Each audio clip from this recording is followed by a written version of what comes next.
네, 꿈은 도망가지 않아. 도망가는 건 네 자신이지. 네, 제가 좋아했던 짱구는 못 말려의 아빠 신영만의 대사입니다.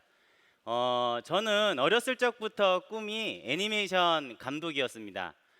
그래서 그 부모님이 주신 용돈으로 항상 만화책만 사 모았고요.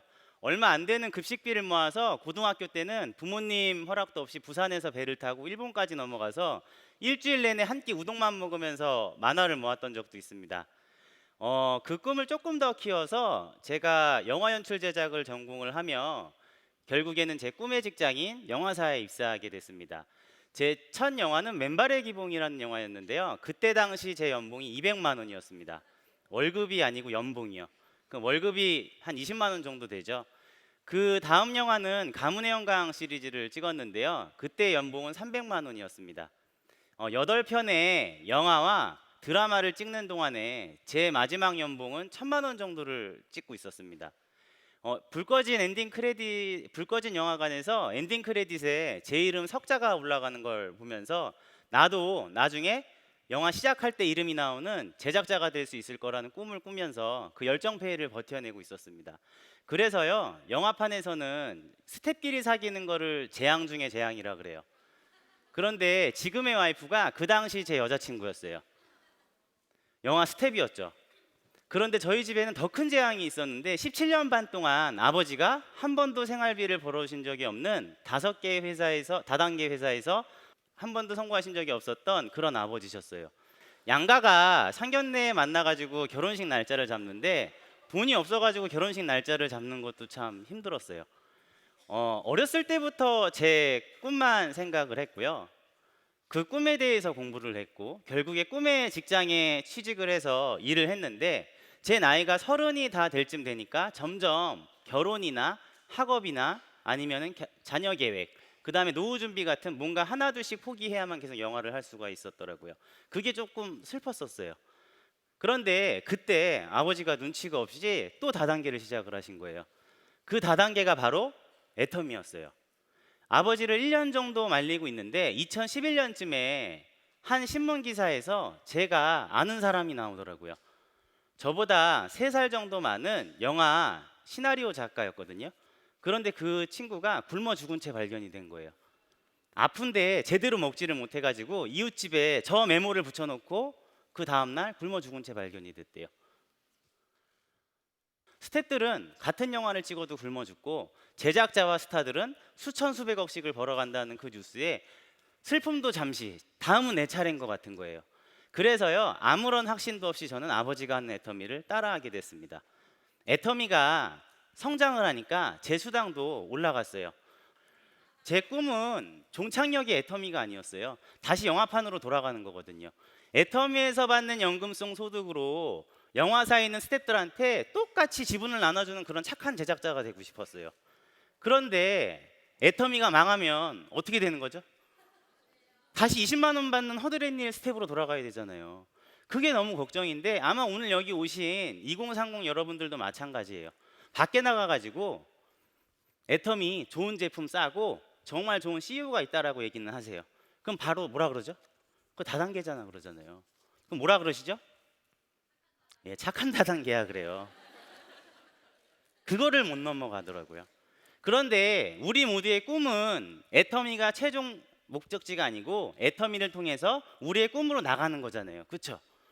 그래서 오늘 애터미가 왜 시대의 흐름에 맞는 착한 다단계인지 그거를 한번 알아보고자 해요. 제가요, 그래서 데이터에 굉장히 집착을 했던 것 같아요. 그 2009년도부터 2019년도 애터미가 창립된 연도부터 19년도까지 공정거래위원회에 들어가 가지고 다단계 회사의 정보를 싹 다 긁어 모았어요.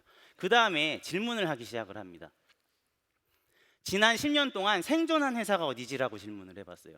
그러니까요, 대부분 다 사라져 버리더라고요. 그 다음 했던 질문은 뭐냐면, 그러면 글로벌로 성장한 회사는 어디야? 이렇게 줄어들더라고요. 마지막 한 질문이 남았어요. 그러면 10년간 단 한 번도 성장을 멈추지 않는 회사는 어디지? 하니까 애터미 남더라고요.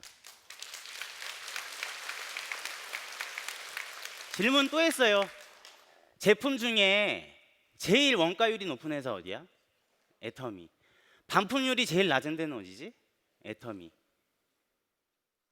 모든 좋은 성장과 관련되어 있는 지표를 다 대입을 해보잖아요. 애터미 말고는 남는 게 없더라고요. 그런데 최근 2016, 17년 동안 다단계 시장은 호황이 아니라 불황이었어요. 계속 가라앉고 있었단 말이에요. 근데 이 지표가 저를 드디어 결심하게 했습니다. 더 이상 다단계 회사랑은 비교하지 말자고. 이게 무슨 내용이냐면요. 지금 2017년도에 우리나라 전체 다단계 회원 증가수가 몇만 명이라고 돼 있죠? 41만 명입니다. 근데 그 밑에 보시면은 이게 공정거래위원회 자료예요. 애터미 회원이 늘어난 게 몇 명이죠? 42만 명이래요. 이게 무슨 얘기죠? 전체 다단계 회원이 41만 명이 늘었는데 애터미 혼자 42만 명이 늘었대요. 그 밑에 써 있죠. 애터미 회원 증가한 걸 빼면 나머지 회사는 어떻게 된 거다? 감소한 거다예요. 그럼 애터미 회사 다단계 회사랑 비교를 해야 됩니까? 말아야 됩니까? 말아야 되는데요. 소름이 끼치는 게 하나가 있었어요. 저희 회사 회장님이 계속 그렇게 얘기를 하셨거든요. 다른 유통하고 비교하지 말라고. 이 얘기를 계속 하셨어요. 근데 지표가 어떻게 가고 있냐면 지금 우리나라 경제 성장률과 세계 경제 성장률을 지금 보여드리는 지표인데 지금 2% 3% 성장하고 있을 때 애터미가 어떻게 성장하고 있죠? 고속으로 성장을 하고 있죠. 국가 성장률, 국가 경제가 성장하는 만큼만 성장을 해도 잘했다라 그러는데 그 이상을 지금 성장을 하고 있다라는 거예요. 그래서 제가 뭐랑 비교를 하기 시작했냐면 기존의 유통회사랑 한번 비교를 해보기 시작했습니다. 최근에 나온 책인데요. 노스캐롤라이나 주립대 마케팅 학과 교수님이 우리나라 분이시더라고요. 이분이 최근에 리테일의 미래라는 책을 썼는데 우리가 소비하는 모든 순간순간들이 다 리테일이래요. 여러분들 혹시 카카오톡으로 택시 불러서 타나요? 카카오 택시? 그것도 리테일이에요. 영화관에서 영화 보시죠? 리테일입니다. 핸드폰으로 핸드폰 요금 내시죠? 핸드폰 쓰고 그것도 리테일이에요. 그런데 지금 저 책에는 뭐라고 나오냐면 기존에 있는 유통 강자들도 점점 잘 되는 게 아니라 경제 성장률보다도 성장을 못하고 있다라고 해요. 전 정말 충격을 받았던 게 저분께서 그 얘기를 하시더라고요. 대형마트가 다 침체가 되고 있고요. 백화점이 그나마 한 자릿수로 성장을 하고 있어요. 그런데 그거는 매출이 올라서가 아니라 잘 안 되고 있는 점포를 정리해서 그렇게 됐다라는 거예요. 그런데 분명히 4차 산업혁명의 플랫폼 비즈니스와 관련되어 있는 이 유통망은 계속 성장을 하고 있다라는 걸 제가 알게 됐어요. 많은 교수님들의 책과 미디어에 나온 자료들을 통해서 공부를 했는데 지금 시중에서 서점가에서 가장 핫한 책이 이 두 책입니다. 왼쪽에 있는 책은 뭐냐면 성균관대 최재분 교수님께서 쓰신 포노사피엔스예요. 저건 뭐냐면 2007년도부터 스티브 잡스가 뭘 만들어냈죠? 스마트폰, 아이폰을 만들어냈죠. 그때부터 스마트폰을 몸에 항상 신체의 일부처럼 지니고 다니는 신인류라고 얘기를 해요. 근데 이 사람들이 나타나면서부터 무슨 변화가 일어나기 시작을 했냐면 사람들이 이제 더 이상 대중미디어나 대기업의 자본에 휘둘리지를 않는다는 거예요. 우리 제품 살 때 미디어에서 광고하는 거 사세요? 검색해서 사세요? 검색해서 내가 사고 싶은 때에 사고 싶은 곳에서 제일 싼 데서 사시죠. 모든 권력이 소비자한테 넘어오면서 기존의 유통이 힘들어지기 시작했다는 거예요. 오른쪽에 있는 온라인 쇼핑의 종말이라는 책은 뭐라고 얘기를 하냐면 그래서 100이면 100 다양한 소비자들이 똑같은 선택을 하는 게 아니라 어떤 선택을 한다? 다른 선택을 한다는 거예요. 그래서 저기에 대응을 못하는 회사들은 침체가 되는 거고 대응을 하는 회사들은 지표가 어떻게 난다고요? 애터미처럼 고속으로 성장한다는 겁니다.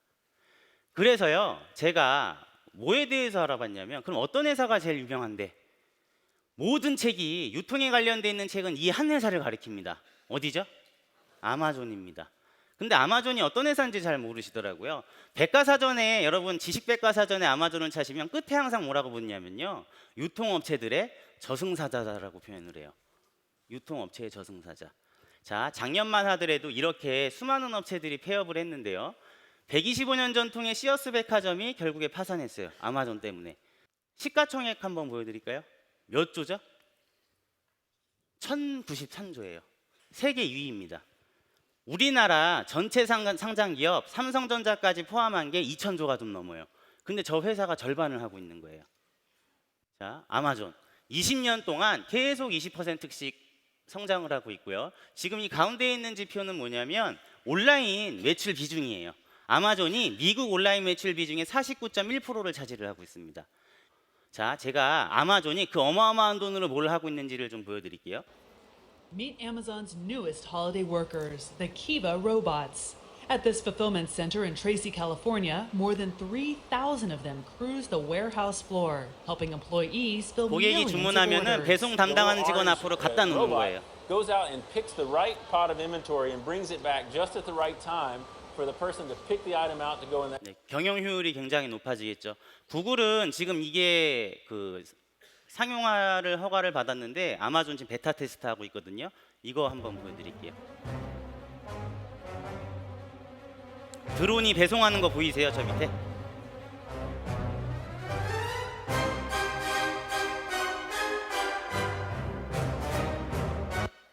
네, 영국에서요 시험 베타 테스트를 했거든요. 고객이 주문한 다음에 배송을 받는 데까지 걸린 시간이 13분밖에 걸리지를 않았습니다. 아마존은 계속 수익을 낸 거를 기술에 투자하고 있는 회사입니다. 자, 이런 어마어마한 아마존하고 싸워서 이길 수가 없을 것 같은데 데스 바이 아마존이라는 책이 최근에 나왔거든요. 데스 바이 아마존이 혹시 무슨 뜻인지 아세요? 아마존이 성장하면은 망하게 되어 있는 54개의 유통 상장 기업을 얘기를 해요. 전부 다 대기업이거든요. 근데 그 기업들만 있는 게 아니라 아마존과 경쟁을 해서 살아남고 있는 회사가 있다라는 거예요. 똑같이 경쟁을 해서 똑같은 수익을 내는 그런 회사들이 있다. 그런데 그 회사들의 전략을 보니까 두 가지가 있대요. 첫 번째가 뭐라고요? 압도적인 상품력입니다. 자, 지금 이게 무슨 얘기냐면 우리는 유통업체가 아니라 기술업체다. 우연의 일치로 유통을 한다. 아마존은 오픈마켓형 방식이에요. 무슨 얘기냐면 내가 만약에 칫솔을 팔고 싶죠. 그럼 칫솔을 아까 저 키바 로봇이 있는 데다가 그냥 물류 창고에다가 넣어놓기만 하면 아마존이 알아서 주문받고 배송하고 결제하고 반품도 받아주고 고객 응대를 한 다음에 6%에서 15% 정도 수수료만 빼고 나한테 수당을 주는 방식이에요. 결제 대금을. 그런데 문제는 뭐냐면요. 칫솔을 내 것만 팔아줄까요? 아니에요. 수천 수백 개를 다 수만 개의 칫솔을 팔고 싶은 사람이 있으면 다 팔아줍니다. 가격 경쟁하고 품질 경쟁은 누가 하는 거죠? 내가 알아서 하는 거예요. 내가 납품하는 사람이 알아서 하는 거라고요. 그런데 최근에 살아남고 있는 회사들이 어떤 거냐면 바로 이 플랫폼 방식을 써요. 자, 뭐라고 나와 있냐면 공급자 선별 중심의 플랫폼 큐레이션형이라고 얘기를 합니다. 자, 애터미 방식은 이런 방식이에요. 어떤 방식이냐면 칫솔을 팔아요. 그런데 칫솔을 그냥 파는 게 아니라 그냥 아무 회사나 애터미 플랫폼에 올려놓으세요 이 뜻이 아니에요. 애터미가 귀찮지만 고객들을 위해서 최고의 칫솔을 하나를 선택해 드릴게요. 절대 품질의 제품을 하나를 선택해 드릴 테니까 이거를 고르시면 됩니다 이거예요. 근데 이게 일품일사 원칙이라고 해서 저희가 이 방법을 채택을 하고 있는데 플랫폼 시대의 유통회사에서는요 일품일사는 목에 칼을 들이지지 않고는 할 수가 없는 짓이에요. 아까도 분명히 말씀드렸지만 스마트폰 시대, 이 포노사피엔스 시대에는 다양한 소비자가 어떤 선택을 한다 그랬죠? 다양한 선택을 하기 때문에 그래요. 그런데 한 칫솔만 판다고요? 말이 안 되는 거잖아요. 근데 이 칫솔이 1초에 지금 한 개씩 팔리고 있어요.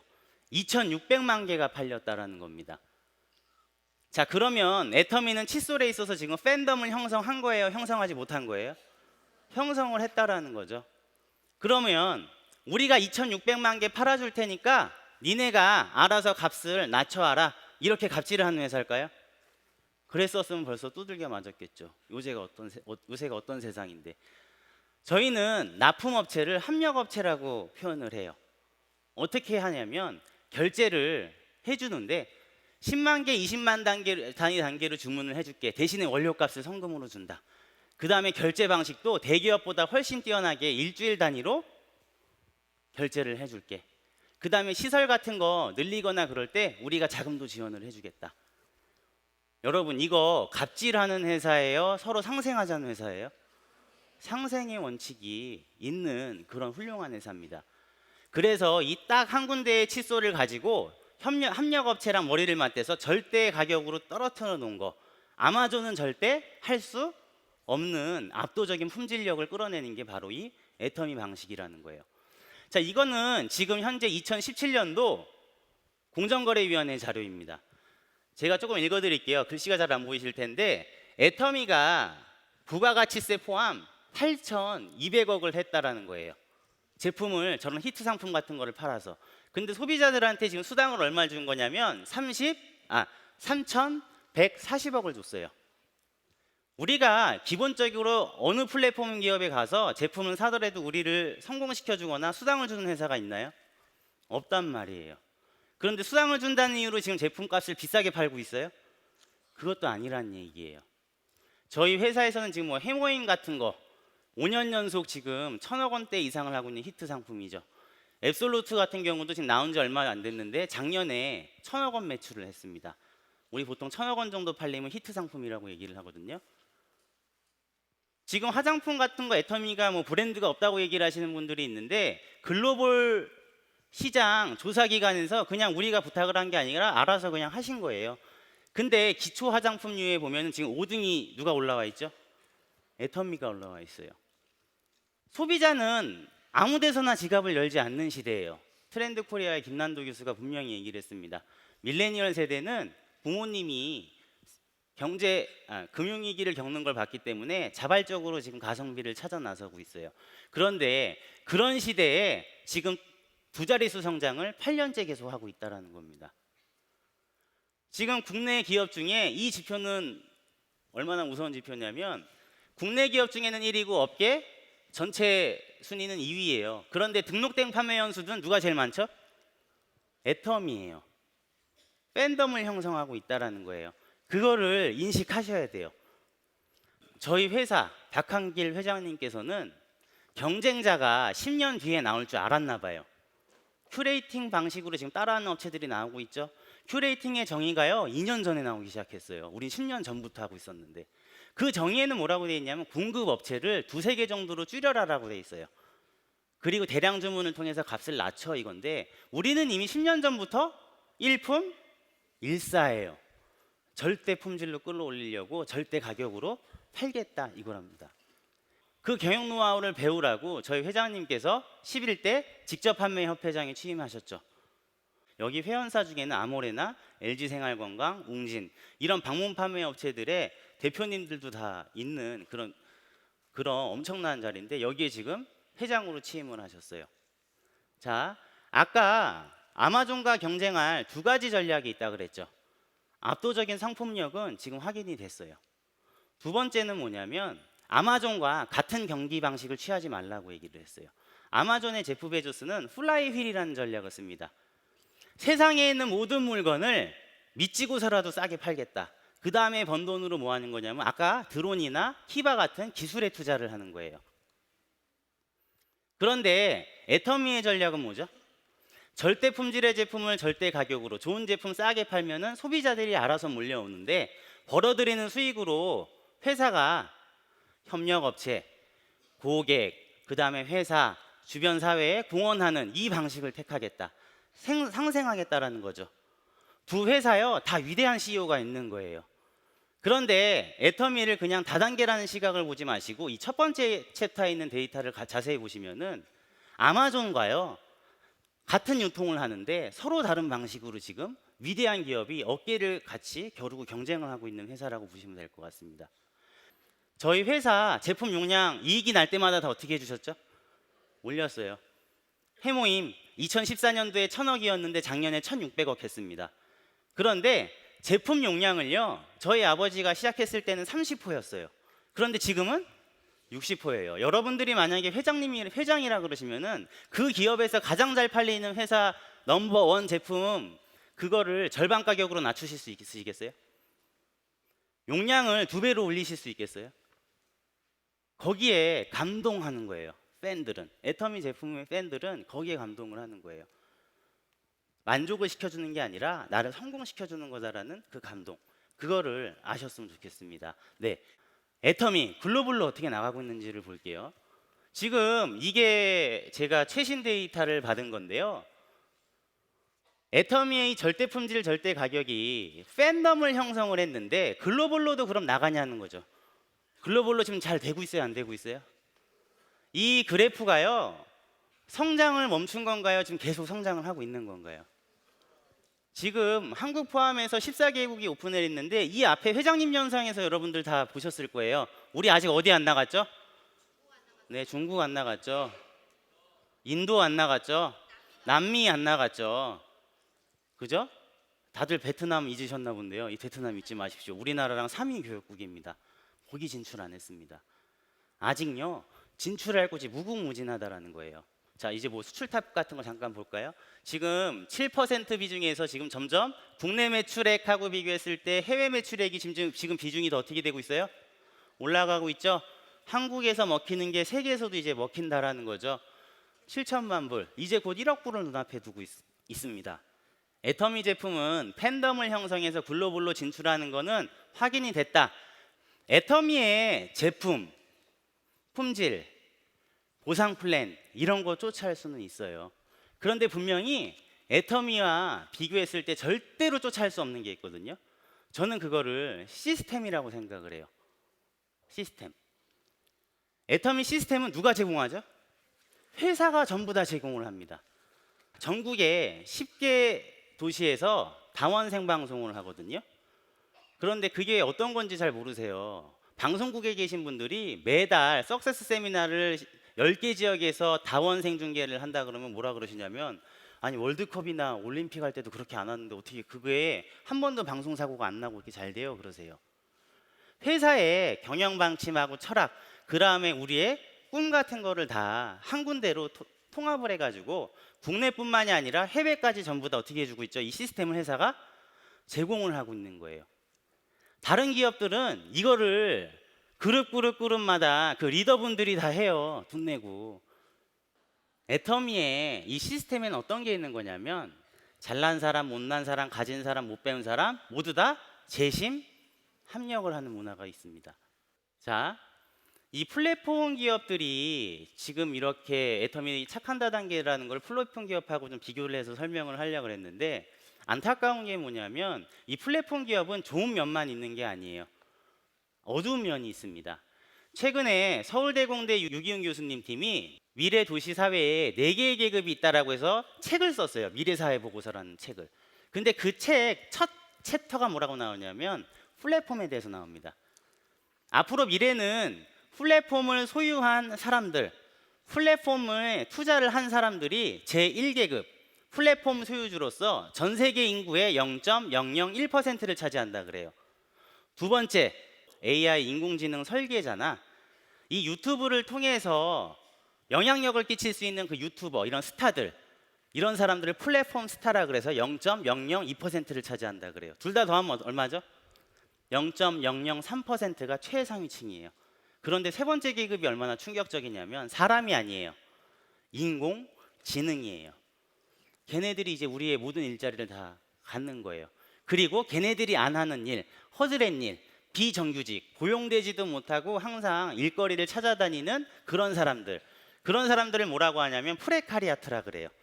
그 사람들이 99.997%라고 하면서 교수님이 나도 결국엔 저렇게 될 거야 라고 그 책에 쓰셨어요.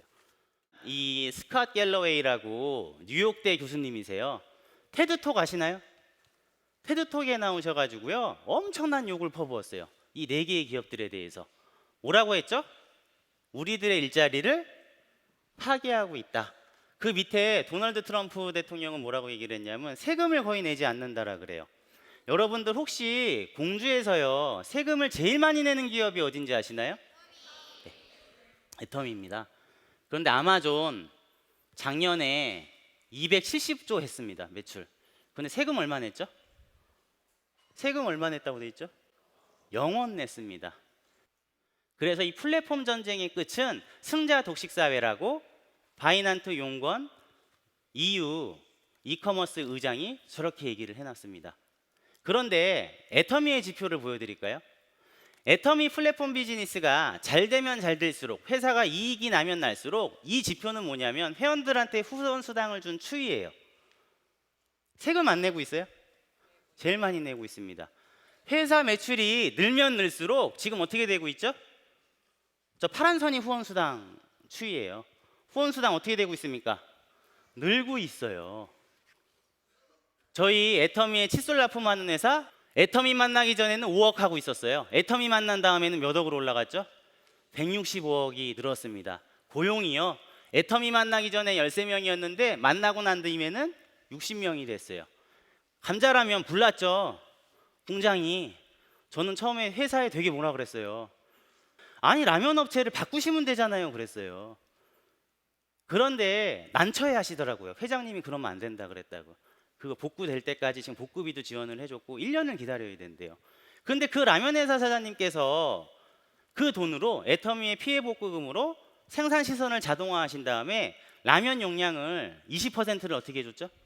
무료로 시켜줬다라는 얘기예요. 데이터를 보시면은 애터미 만나기 전에는 100명이었던 공장이 150명이 됐고요. 매출액이 오른쪽 지표처럼 저렇게 급상승하는 게 보이실 거예요. 애터미는 해외에 나가면 환영받는 회사입니다. 우리 대만에 나가서는 대만 경제부가 꼼꼼하게 따져서 주는 상, 중화민국 비즈니스상을 수상을 하기도 했죠. 왜 그렇죠? 한국에 있는 제품만 팔아주는 게 아니라 그 나라에 있는 제품도 다른 13개국에 다 수출을 해주거든요. 우리 캄보디아 같은 어려운 나라의 캄포두추 대표적이죠. 일본 제품 같은 것도 많이 팔아주고 각 지사에서 런칭을 해서 팔고 있습니다. 멕시코의 아보카도 오일. 자, 애터미가요 어마어마한 지표를 갖고 있는데 한 가지 약점이 있어요. 그게 뭘까요? 제가 이거요 3년 전에 영리더스 워크샵에서 본 다음에 이거 달라 그랬더니 회사에서 막 아이고 안 된다고 부끄럽다고 안 주시더라고요. 제가 오늘 강의하니까 이거 꼭 달라고 제가 협박해서 받았어요. 보시면 알겠지만 이 위에 있는 지표는 오늘 여러분들 여기 들여보내시려고 지금 밖에 부모님들 다 계시죠? 부모님 세대들. 그분들하고요 여러분들 여기 초대하느라고 초청한 그 친구분들 그분들이 만들어낸 지표예요. 우리 박수 한번 쳐줄까요? 그런데 실제로 2030 리더들은 지금 이렇게 바닥을 기고 있다가 최근에 8% 올라온 거란 말이에요. 이거 시사하는 바가 뭔지 아세요? 지금 세계 시가총액 1위부터 10위까지요. 세계 회사를 빼놓고는 전부 다 7개 기업이 밀레니얼 세대를 대상으로 이 스마트폰 쪽한테 영업을 하는 회사예요. 그들 때문에 돈을 버는 회사라는 겁니다. 이렇게 좋은 회사, 이렇게 좋은 마케팅, 이런 지표를 갖고 있는데도 젊은 세대들이 안 알아보는 거예요. 우리 2030의 특징이 뭔지 아세요?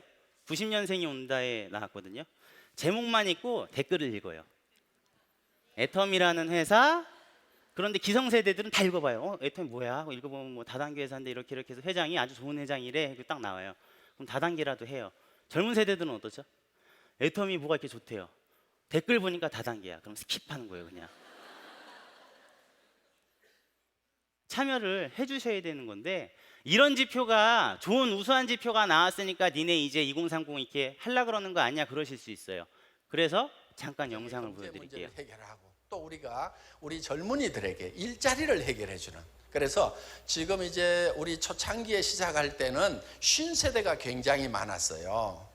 그런데 제가 그 50세대들에게 이런 얘기를 했어요. 솔직히 지금 온 50세대들 나 별로 기대가 안 된다. 그런데 여기서 조금만 더 가면은 신세대들이 올 거다 하는 거야. 20대, 30대 이 젊은이들이 오면은 신세대들하고 일하는 스타일이 다릅니다.